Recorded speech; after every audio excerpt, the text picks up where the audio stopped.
জানাজায় দিবেন। আল্লাহর নবী জামা মোবারক খুলে দিলেন, সঙ্গে সঙ্গে পিছন থেকে হযরত ওমর ইবনুল খাত্তাব রাদিয়াল্লাহু তাআলা আনহু বলেন, নরম না গরম? আসাদুকুম ফি আমরিল্লাহি ওমর। ওমর হলো ইসলামের ব্যাপারে শক্তিশালী। আর হাম বলা হয়েছে আবু বকরের ক্ষেত্রে, আবু বকর হলো নরম, আর ওমর হলো ইসলামের জন্য গরম। আজকে যদি বাংলাদেশে আমরা দেখতাম, যদি আজকে ওমরের মতো একটা ব্যক্তি থাকতো, জগদ্দল পাথরের মতো জাতির মাথার উপরে বসে নাস্তিক্যবাদী শিক্ষা ব্যবস্থা চালু করে, আল্লাহর কোরআনের মাহফিলে 144 জারি করে, রাস্তার মোড়ে মোড়ে বাবার মূর্তি নির্মাণ করে নিরপরাধ আলেমদেরকে ফাঁসির মঞ্চে তোলার তাদের দুঃসাহস দেখাতে পারত না, ঠিক কিনা? একটা ওমরের অভাব আছে, ঠিক কিনা? এই জন্যই জালেমগুলো মাথার উপরে চেপে আছে। আমার ভাইয়েরা, ওমর ইবনুল খাত্তাব রাদিয়াল্লাহু তাআলা আনহু পিছন থেকে জামা টেনে ধরলেন। আল্লাহর নবী ডাক দেবেন, ওমর পিছন থেকে কেন জামা টেনে ধরলেন? ওমর, আল্লাহর নবী ওমরের সিদ্ধান্তের উপরে 70টি জায়গায় আল্লাহ পাক আয়াত নাজিল করেছেন, আর এক্সট্রা 5 জায়গায় আয়াত নাজিল করেছেন। এই 22টি আয়াত ওমরের সিদ্ধান্তের উপরে আমার আল্লাহ আয়াত নাজিল করেছেন। বলুন, সেই ওমরের মর্যাদা কম না বেশি? কষ্ট হচ্ছে আপনাদের? কষ্ট হচ্ছে? আর অল্প সময় ইনশাআল্লাহ। আমার ভাইয়েরা, মনোযোগ কোনো দিকেই আর দেবেন না, শুধুমাত্র আমার দিকে তাকান, দুইটা হৃদয় দিয়ে চোখ দিয়ে আমার দিকে তাকান। ওমর ইবনুল খাত্তাব জামা টেনে ধরলেন, আল্লাহর নবী জামা তারপরে দিলেন। ওমর, আমার আল্লাহ পাক তো আমাকে নিষেধ করে নাই। জামা নিয়ে গেলেন, দাফন করা হলো, কাফন করা হলো। এইবার আল্লাহর নবীকে সংবাদ দিলেন, দাফন করবো হুজুর, আপনি জানাজার করুন। আল্লাহর নবী মসজিদে নববীতে আসলেন, বিশ্ব নবী এইবার জানাজার জন্য দাঁড়িয়ে গেলেন। ওমর সামনে দিকে দাঁড়িয়ে গেলছে, হুজুর আপনি কি জানেন না এত 300 সাহাবা নিয়ে পলায়ন করেছিল? হুজুর আপনি কি জানেন না এই ব্যক্তি মদিনার রাষ্ট্র চায় না? হুজুর আপনি কি জানেন না এই ব্যক্তি আপনাকে হত্যার ষড়যন্ত্র করছে? হুজুর আপনি কি জানেন না এই ব্যক্তি সাহাবাদের সম্পদগুলো আত্মসাৎ করেছে? হুজুর আপনি কি জানেন না অমুক জায়গায় অমুক রাত্রিতে আপনার সাহাবাদেরকে হত্যা করার জন্য ষড়যন্ত্র করেছে?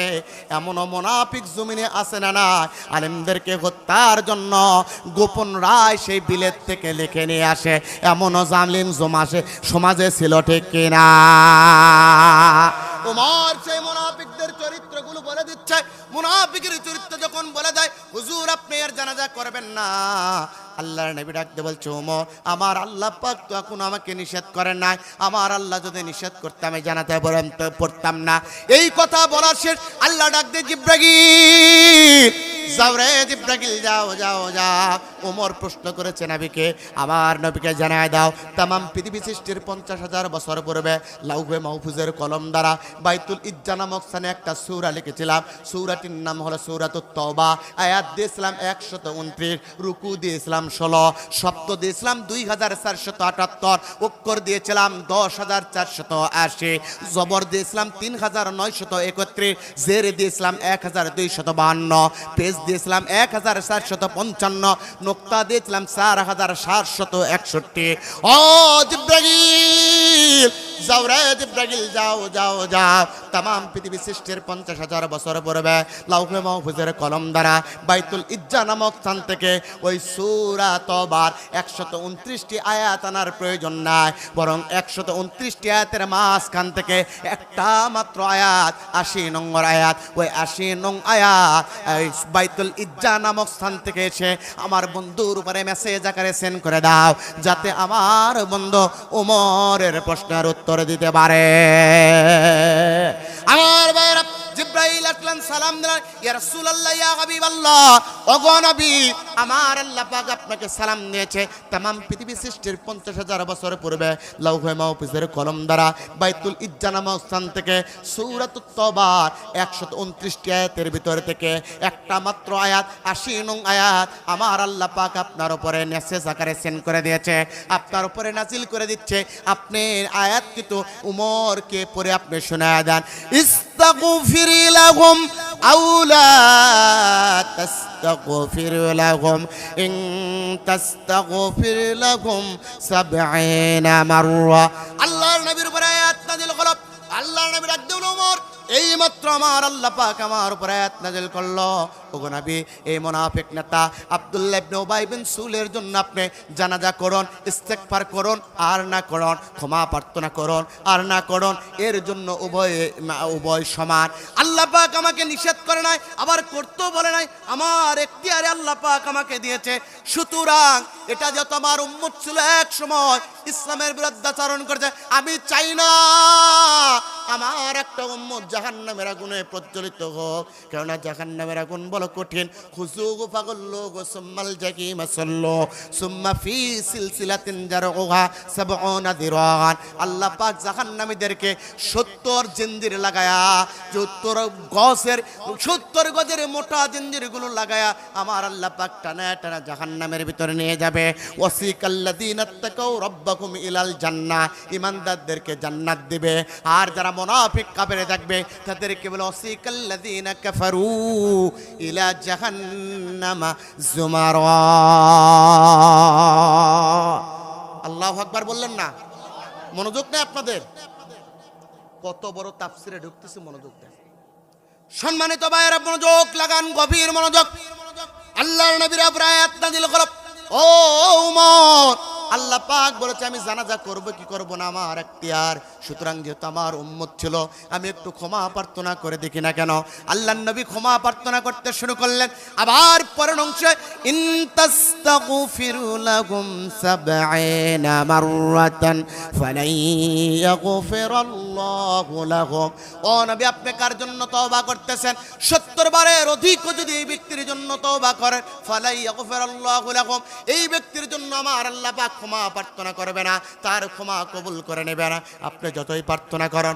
কারণ হলো যালিকা বিআন্নাহুম কাফারু বিল্লাহি ওয়া রাসূলি, এই ব্যক্তি আল্লাহকে অস্বীকার করছে, আল্লাহর রাসূলকে অস্বীকার করছে, কোরআনকে অস্বীকার করেছে, কোরআনের সমাজকে অস্বীকার করছে, কোরআনের পার্লামেন্টকে অস্বীকার করছে, ইকামতে আন্দোলনকে অস্বীকার করছে, কোরআনের সংসদকে অস্বীকার করেছে, কোরআনের পার্লামেন্ট গঠন করতে দিতে চায় না। ওগো নবী, এমন ব্যক্তি হয় আল্লাহু লা ইয়াহদিল কওমাজ আল্লাহু লা ইয়াহদিল কওমাল ফাসিকিন, এমন ফাসিক ব্যক্তিকে আমার আল্লাহ হেদায়েত দেয় না। সুতরাং এই ব্যক্তির জন্য দোয়া করুন আর না করুন, এই ব্যক্তির জন্য উভয় সমান। এর ইস্তেগফার, এর জন্য ইস্তেগফার আল্লাহ কবুল করবে না। নবীর সাহাবা নবী আব্দুল্লাহ ইবনে উবাই বিন সুলুল নবীর পিছনে নামাজ পড়েছে, কোরআনের সমাজ চাই নাই, আল্লাহকে ভালোবাসে নাই, রাসূলকে ভালোবাসে নাই, সাহাবাদেরকে ভালোবাসে নাই। এই জন্য আল্লাহ যদি দোয়া কবুল না করে, আজকে আলেমদেরকে যারা জেলখানায় নিয়েছিল, আজকে আলেমদেরকে যারা বন্দী করেছিল, আলেমদেরকে ফাঁসির মঞ্চে নিয়েছিল, কোরআনের সমাজ যারা চেয়েছিল, তাদেরকে মিথ্যা অপবাদ যারা দিয়েছিল, এরাও আল্লাহর জান্নাত পাবে না, ঠিক কিনা? পাবে কখন? আনিবু ইলা রাব্বিকুম, ওই রবের কাছে ফিরে না আসা পর্যন্ত, তওবা না করা পর্যন্ত জান্নাত কপালে আসবে না, ঠিক কিনা? আমার ভাইরা, আয়াত নাযিল হয়ে গেল, আল্লাহর নবী জানাজা কমপ্লিট করলেন। জানাজা কমপ্লিট করার পর এইবার বিশ্বনবী মুহাম্মদ সাল্লাল্লাহু আলাইহি সাল্লাম দাফনের ব্যবস্থা করলেন। দাফন শেষ হয়ে গেল, বিশ্বনবী এইবার হাত তুললেন কবরের পাশে। মনোযোগ দেন, আল্লাহর নবী যে এই মুনাফিক নেতা আব্দুল্লাহ ইবনে উবাই বিন সুলুলের জন্য আল্লাহর নবী এবার হাত তুললেন কবরের পাশে। সঙ্গে সঙ্গে আল্লাহ ডাক দেয়, জিব্রাইল, যাও রে জিব্রাইল, যাও যাও যাও, আমার বন্ধুকে জানায় দাও, ওয়ালা তুসাল্লি আলা আহাদিম মিনহুম মাতা আবাদাও ওয়ালা তাকুম আলা কবরিহি, আলা কবরিহি।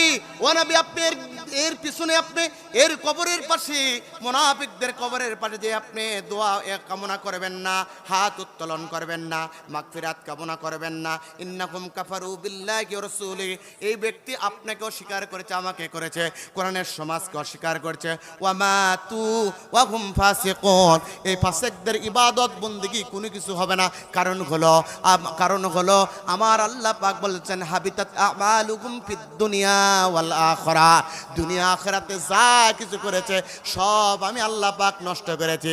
ও হাজি হোক, গাজী হোক, মুন্সি হোক, মৌলানা হোক, দানবীর হোক, রোজাদার হোক, নামাজি ব্যক্তি হোক না কেন, ও মুনাফিক হওয়ার কারণে সব নষ্ট হয়ে গেছে, ওকে জান্নাত আমি আল্লাহ পাক দিব না। সুতরাং কোন ব্যক্তি হাজি দেখলেই মনে করবেন না জান্নাতি, বক্তা দেখলেই মনে করবেন না জান্নাতি, হুজুর দেখলেই মনে করবেন না জান্নাতি, নামাজি দেখলেই মনে করবেন না জান্নাতি, দান করলেই মনে করবেন না জান্নাতি। অথচ যদি মুনাফিকের রোগ থাকে ওই ব্যক্তিটা জাহান্নামী। কথা কার? আমার কথা, বক্তার কথা, কারো কথা না, আমার আল্লাহর কথা। কথা বলেন ঠিক কিনা? আল্লাহ নবী বলেন, এরপরে আল্লাহর নবী কোনো মুনাফিকের আর কোনোদিন মুনাফিকের জন্য আল্লাহর দরবারে হাত উত্তোলন করে নাই। তাহলে নবী যদি মুনাফিকের জন্য হাত উত্তোলন না করে, নবী যদি মুনাফিকের জন্য হাত উত্তোলন না করে, নবী যদি মুনাফিকের জন্য হাত উত্তোলন না করে, আপনি আমি যতই ব্যক্তি হই না কেন, যতই ইমানদার দাবি করি না কেন, আমরা যদি এই ব্যক্তিদের জন্য আল্লাহর দরবারে হাত উত্তোলন করে, আমার আল্লাহ কবুল করবে না। ঠিক কিনা?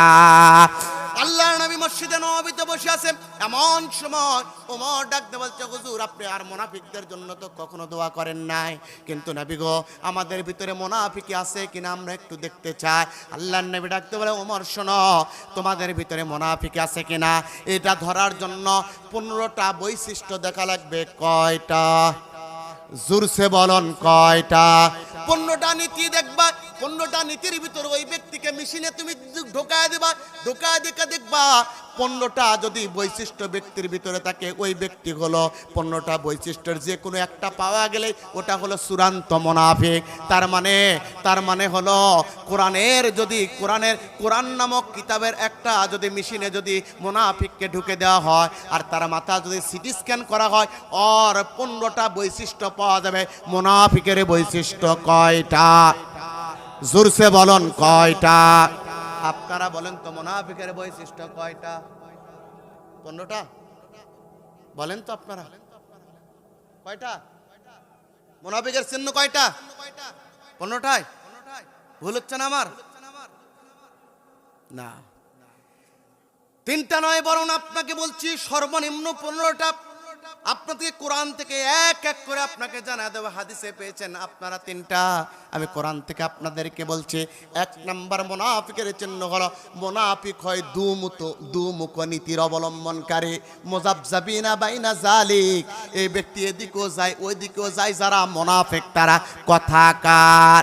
ওয়া মিনান নাসি মান ইয়াকুলু আমান্না বিল্লাহি ওয়া বিল ইয়াউমিল আখির ওয়া মা হুম বিমুমিনিন।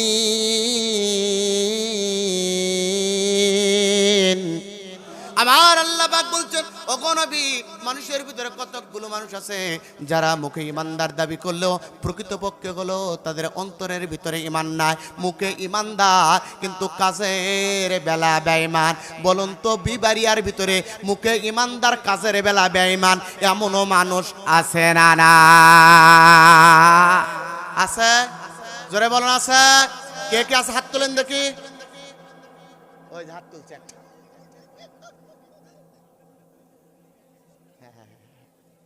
আমার ভাইরা, আমরা আর 5টা মিনিটের মতো নেব। 5 মিনিট কষ্ট হবে? হ্যাঁ, আমি জি জি জি না না, আর চলবে না। আপনারা মনোযোগ দেন, যেহেতু সভাপতি আপনি, সভাপতিকে তাহলে সভাপতি আমাকে বলা লাগবে যে কয় মিনিট চালাবে। আপনি বললে তো হবে না, এটা তো আইনের লঙ্ঘন হয়ে গেল। আচ্ছা না, যতক্ষণ না আমি অল্প সময় দেব, কয়েকটা কারণ বলতে হবে, চিনা লাগবে, কেন সিটি স্ক্যান করে রোগ ধরা লাগবে, এরপর চিকিৎসা চলবে। ঠিক কিনা? রাজি আছেন আপনারা? কেননা মুনাফিকরা সমাজ ছেয়ে গেছে, মুনাফিকদের কারণে জালিমরা আমাদের মাথার উপরে চেপে আছে। ঠিক কিনা? আমার ভাইয়েরা, 1 নম্বর হলো মুনাফিকরা হয় দুমুখ নীতি অবলম্বনকারী। অন্তরের ভিতরে এদের মুখে যা বলে, মুখে ইমানদার, কাজের বেলা বেঈমান। আমরা যা দেখেছি মসজিদে বলে হুজুর আপনাদের মসজিদের ভিতরে এমন কোন ব্যক্তি আছে মসজিদে দিয়ে সাদা দেয়, মাদ্রাসায় সাদা দেয়, আবার এইবার গানের অনুষ্ঠানেও সাদা দেয়, এমন মানুষ আছে না? না, যারা মসজিদে চাঁদা দিতে পারে আর ওরা কোনোদিন মমতাজের অনুষ্ঠানে চাঁদা দিতে পারে না। এই অনুষ্ঠানে চাঁদা দেয় যারা, আল্লাহর ভাষায় চূড়ান্ত মুনাফিক তারা। কেন ওরা মুখে বলেছে ইমানদার, ইমানদার হয় তখন আল্লাহর সাথে সম্পর্ক থাকে তখন যখন, কিন্তু আল্লাহর সাথে সম্পর্ক বাদ দিয়ে যখন আপনি গানের অনুষ্ঠানে যান তখন কিন্তু আপনি আর ইমানদার থাকেন না, মুনাফিক হয়। কারণ আল্লাহর নবী বলছেন ইন্নাল গিনা ইউনবিতুন নিফাক, গান বাজনা অন্তরের ভিতরে মুনাফিকি তৈরি করে। সুতরাং অন্তর যখন অন্তরের ভিতরে যখন মুনাফিকি তৈরি করে ও আর মুমিন থাকে না, ও টাটকা মুনাফিক হয়ে ওখান থেকে বের হয়। কথা বলেন ঠিক কিনা? সুতরাং মাদ্রাসায় যে সভাপতি হবে, মসজিদে যে ব্যক্তি সভাপতি হবে, এই যে মাহফিলে যে ব্যক্তি সভাপতি হবে, ওকে যদি কোনোদিন গানের মঞ্চে দেখেন ওকে বলবেন, মনে করবেন ওটা চূড়ান্ত মুনাফিক, চূড়ান্ত মুনাফিক, চূড়ান্ত মুনাফিক। ঠিক কিনা? এই যুবকরা পারবেন?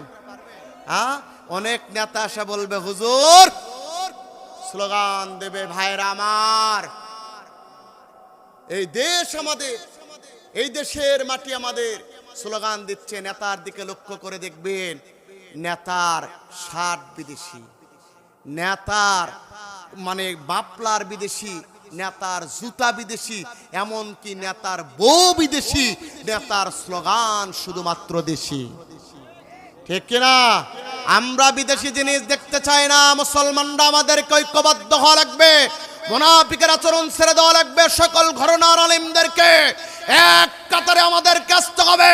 আমরা ন্যাশনালিজম দেখেছি, আমরা সোশ্যালিজম দেখেছি, আমরা কমিউনিজম দেখেছি, আমরা অ্যারিস্টোক্রেসি দেখেছি, আমরা ডেমোক্রেসি দেখেছি, আমরা বাবার শাসন দেখেছি, আমরা চাচার শাসন দেখেছি, আমরা স্বামীর শাসন দেখেছি। এইবার আমরা ১,৫০০ বছর পূর্বে হিরাগুয়ায় নাজিলকৃত আল্লাহর কোরআনের শাসন দেখতে চাই। কে কে আছেন?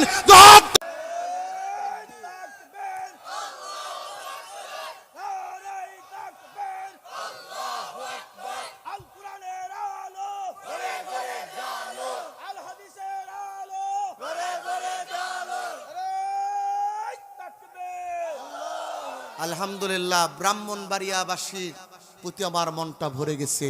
এরা কথাও যা কাজও তা, লিল্লাহি তাকবীর। বিশেষ করে ইমাম মাহদির আসবে যখন, বিজয় হবে তখন বিজয়ের অন্যতম লক্ষণ থাকবে যুবকদের অংশগ্রহণ। আজকের মাহফিলের শ্রোতাও যুবক, আয়োজকও যুবক, এসেছে যারা তারাও যুবক। কথা বলেন ঠিক কিনা? তাকবীরও দিচ্ছে যুবক। তার মানে সামনের পৃথিবী হবে মুসলমানদের পৃথিবী, সামনের সমাজ হবে কোরআনের সমাজ, সামনের সংসদ হবে কোরআনের সংসদ। কথা বলেন ঠিক কিনা? এক নম্বর মুনাফিকের সিটি স্ক্যান, এক নম্বর কোরআনের ভিতরে যখন মুনাফিককে আপনি তুলে ধরবেন, ওই কোনা মুনাফিকদের দেখবেন। এক নাম্বার হলো মুনাফিক হলো দুমুখ নীতির অবলম্বনকারী। ২ নাম্বার মুনাফিকের বৈশিষ্ট্য হলো মুনাফিকরা হয় ধোঁকাবাজ। এই সমাজে ধোঁকাবাজ আছে না? না আছে না? ও থাকে ব্রাহ্মণবাড়িয়া সদরে, ও আছে বলে যে আমি আছি কোন জায়গায়, কই শরৎনগরে। মোবাইল দিয়ে ধোঁকা দিচ্ছে না, আমার সাথে টাটকা মুনাফিকি করতেছে। কই হুজুর এই জায়গায় ওই জায়গায় আছি, এখানে না অন্য জায়গা। বলার পর দেখি ৩ ঘন্টাও কাছে পায় না। হ্যাঁ, ধোঁকা দিয়ে দিয়ে মানুষদেরকে বোকা বানাচ্ছে। ধোঁকা দিয়ে বোকা বানায় যারা মুনাফিক, তারা কথাকার। আমার বার আল্লাহ পাক দলিল দিচ্ছেন, ইউখাদিউনাল্লাহা ওয়াল্লাযীনা আমানু ওয়া মা ইয়াখদাউনা ইল্লা আনফুসাহুম ওয়া মা ইয়াশউরুন।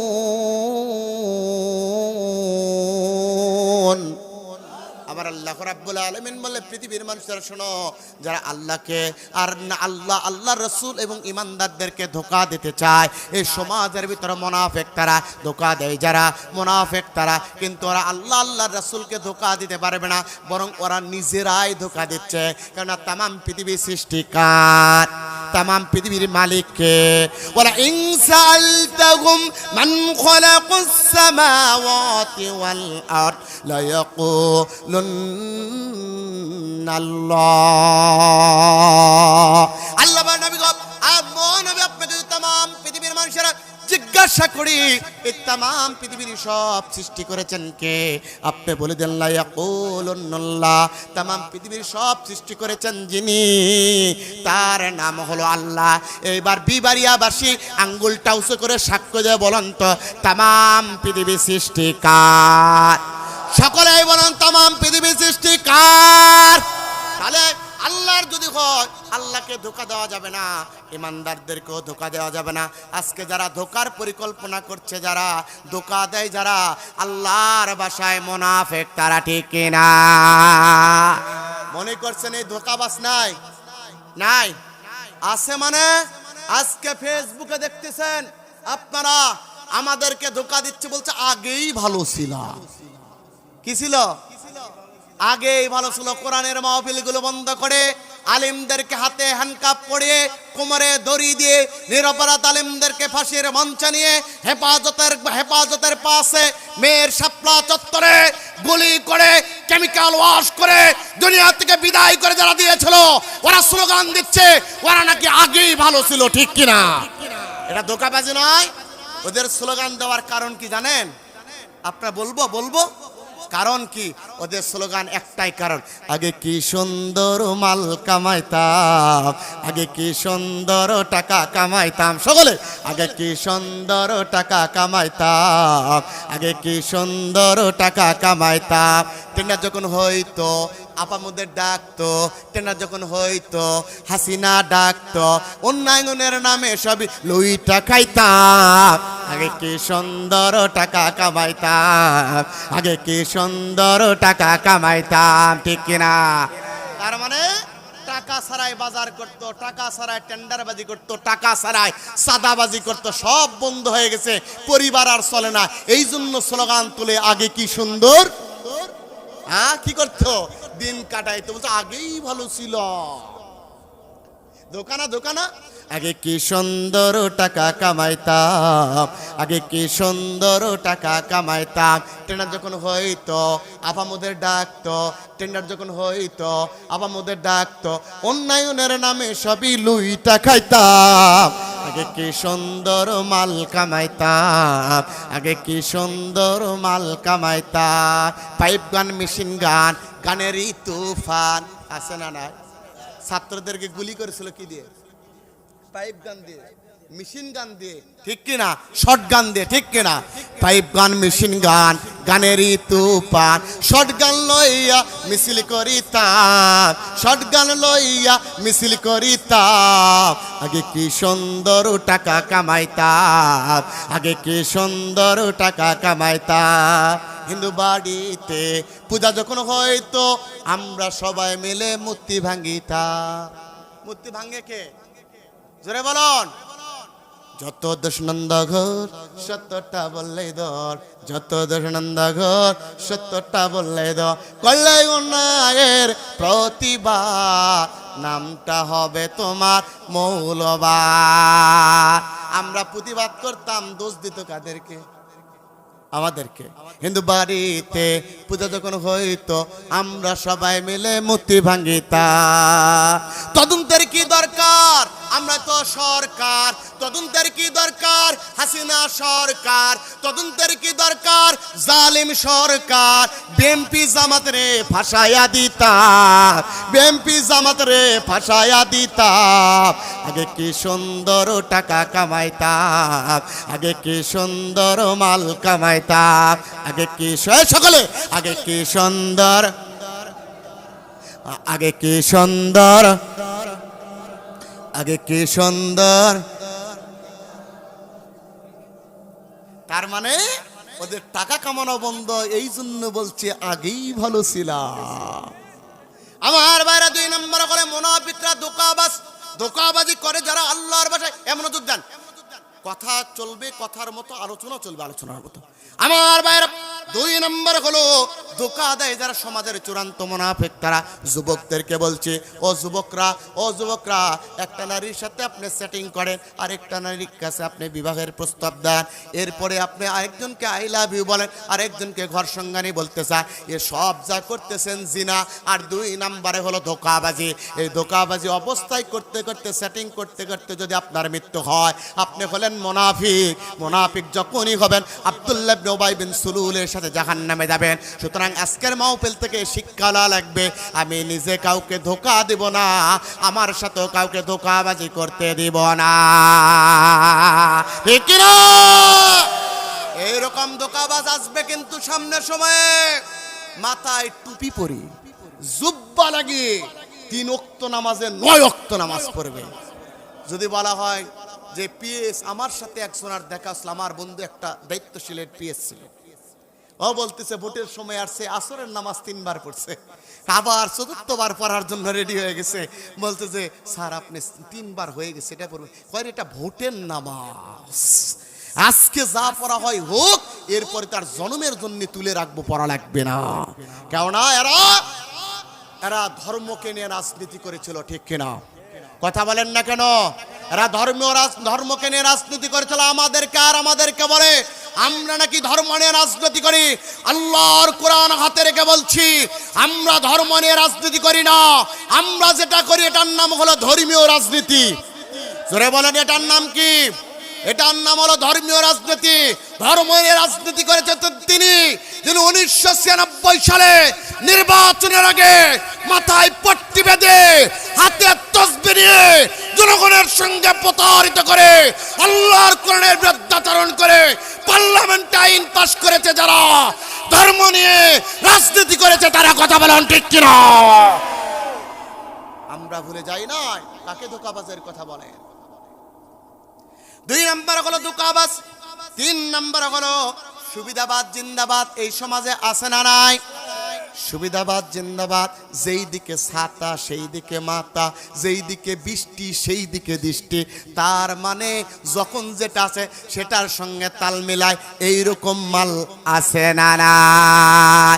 ওয়া ইযা লাকুল্লাযীনা আমানু قالوا آمنا وإذا خلوا إلى شياطينهم قالوا إنا معكم إنما نحن مستهزئون।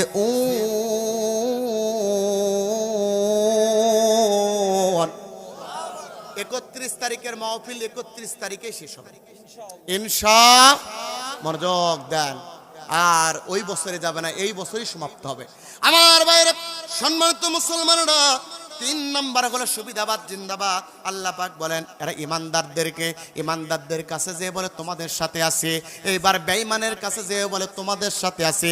আমরা ওদেরকে ধোঁকা দিচ্ছি, সময় যখন আসবে ওদের পক্ষে আমরা দাঁড়াবো না, বিপদ আসলে তোমাদের পক্ষে আছে। এমনও মুনাফিক সমাজে আছে না?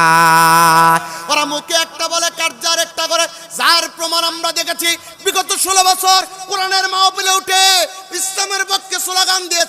দাড়ি টুপি জুব্বা পরে, দাড়ি টুপি জুব্বা আর মাথায় টুপি পরে ওরা ইসলামের পক্ষে স্লোগান দিয়েছে, মুসলমানদের পক্ষে স্লোগান দিয়েছে, আলিমদের পক্ষে স্লোগান দিয়েছে। মঞ্চ থেকে নেমে যাওয়ার পর ওই দাড়ি টুপিওয়ালাদেরকে জবাই করার জন্য গোপন ষড়যন্ত্রে লিপ্ত হয়েছে। এমনও জালেম ছিল কি ছিল না? মঞ্চে ভালো কথা বলে, এরপরে হুজুর রাস্তায় নেমেছে, হুজুর গ্রেপ্তার। ভাই কারণ ওসি সাহেবকে বললাম গ্রেপ্তার কেন? একটু আগে যাই স্লোগান দিয়েছে, ও ফোন দিয়ে বলছে ধরিন শালা। ও গণেশ পাল্টে গেছে, মুহূর্তের মধ্যে গণেশ উল্টে গেছে। তার মানে এটা হলো সুবিধাবাদ জিন্দাবাদ। 4 নম্বর হলো নামাজের ভিতর অলসতা করে যারা মুনাফিক, তারা আল্লাহ পাক বলেন ইন্নাল মুনাফিকিনা ইউখাদিউনাল্লাহ ওয়াল্লাযীনা আমানু وإن المنافقين يخادعون الله وهو خادعهم وإذا قاموا إلى الصلاة قاموا كسالى يراءون الناس নামাজের ভিতরে অলসতা করে যারা মুনাফিক তারা শীতের সময় অলসতা আছে না নাই? এই যুবকরা কথায় কথায় 3 দিন 4 দিন নামাজ পড়ে না। যদি বলি বাবা নামাজ পড়ে না কেন, বলে হুজুর প্যান ঠিক নাই। কি নাই? জোরে বলো, প্যান ঠিক নাই। নষ্ট প্যান দিয়ে আপনি চলেন কুকায়দা, আপনার প্যান যদি অপবিত্র হয় আপনার সেক্সুয়াল পাওয়ারও নষ্ট হয়ে যাবে, আপনার শরীরও নষ্ট হয়ে যাবে, আপনার মেধা শক্তিও নষ্ট হয়ে যাবে। সুতরাং পবিত্র থাকে যারা, মেধা শক্তিতে বলিয়ান হয় তারা, ঠিক কিনা? এই আর যুবকদের সাথে সাথে বৃদ্ধ আব্বারা যারা এসেছে, বাবা জানকে বললো শীতের সময় জানি আপনাদের রক্তর পাওয়ারটা কোন কমে গেছে, তেমন আর গরম নাই, আপনাদের শীতের বেলা আপনারা ঠিক মতো অজু করতে পারেন না। ও আব্বা একটু কষ্ট করে আপনি অজু করবেন, এই শীতের কষ্ট আপনাকে জাহান্নামের আগুন থেকে পরিত্রাণ দিয়ে জান্নাতি বলে আপনাকে ঘোষণা করে দিবে। কারণ নামাজ হলো গুরুত্বপূর্ণ। নামাজ হযরতে তালহা রাদিয়াল্লাহু তাআলা আনহু নামাজ আদায় করতেছেন, তার সামনে ছোট্ট একটা বাচ্চা, তার সন্তান খেলাধুলা করতেছে। পাহাড় থেকে একটা বিষধর সাপ এসে তাকে জড়ায় ধরে ফেললো। তালহার স্ত্রীর বিনদের লক্ষ্য করে দেখে পাহাড় থেকে একটা বিষধর সাপ ওই সন্তানটাকে জড়ায় ধরছে। হযরতে তালহার স্ত্রী ভয় পেয়ে গেছে, চিন্তা করলেন এই সন্তানটাকে তো বিপদ মুক্ত করা লাগবে। নিজে চেষ্টা করলেন কিন্তু পারলেন না। লক্ষ্য করে দেখে স্বামী নামাজ আদায় করতেছে। এইবার পাড়া প্রতিবেশী মানুষদেরকে ডেকে নিয়ে এসে ওই বিষধর সাপটাকে মেরে বাচ্চাটাকে মুক্ত করেছে। হযরতে তালহার নামাজ শেষ হয়ে গেল। লক্ষ্য করে দেখি বাড়ির ভিতরে মানুষ। হযরতে তালহা ডাক দিয়ে বলে, ওগো স্ত্রী, প্রিয়তমা স্ত্রী, বাড়ির ভিতরে এতগুলো মানুষ কেন? এইবার প্রিয়তমা স্ত্রী তালহার দিকে তাকিয়ে বলে, ও তালহা, তুমি যখন নামাজ আদায় করতেছিলে তোমার বাচ্চাটা সামনে খেলাধুলা করতেছে, এমন সময় হঠাৎ করে পাহাড় থেকে একটা বিষধর সাপ এসে বাচ্চাটাকে জড়ায় ফেলেছে। ওই বাচ্চাটাকে বিষধর সাপটাকে জড়ায় ফেলেছে। বাচ্চাটাকে আমি একা মুক্ত করতে পারছিলাম না। এমন সময় পাড়া প্রতিবেশীকে ডেকে এনে ওই বিষধর সাপটাকে হত্যা করে বাচ্চাটাকে বিপদ মুক্ত করেছি। কিন্তু স্বামী গো, আমার প্রশ্ন হলো, এত ঘটনা আপনার চোখের সামনে ঘটে গেল, একটা ঘটনা কি আপনার চোখের সামনে পড়ল না? এইবার হযরতে তালহা আকাশের দিকে আঙ্গুলটা উঁচু করে, শাহাদ আঙ্গুল উঁচু করে দিয়ে আল্লাহকে সাক্ষী রেখে বলে, ও বিবি, ও প্রাণের প্রিয়তমা স্ত্রী, শোনো, নামাজের মধ্যে যদি মন এদিক সেদিক চলে যায়, ওই নামাজ আর নামাজ থাকে না। সাহাবাদের নামাজ কেমন ছিল, পবিত্রতা কেমন ছিল, এখান থেকে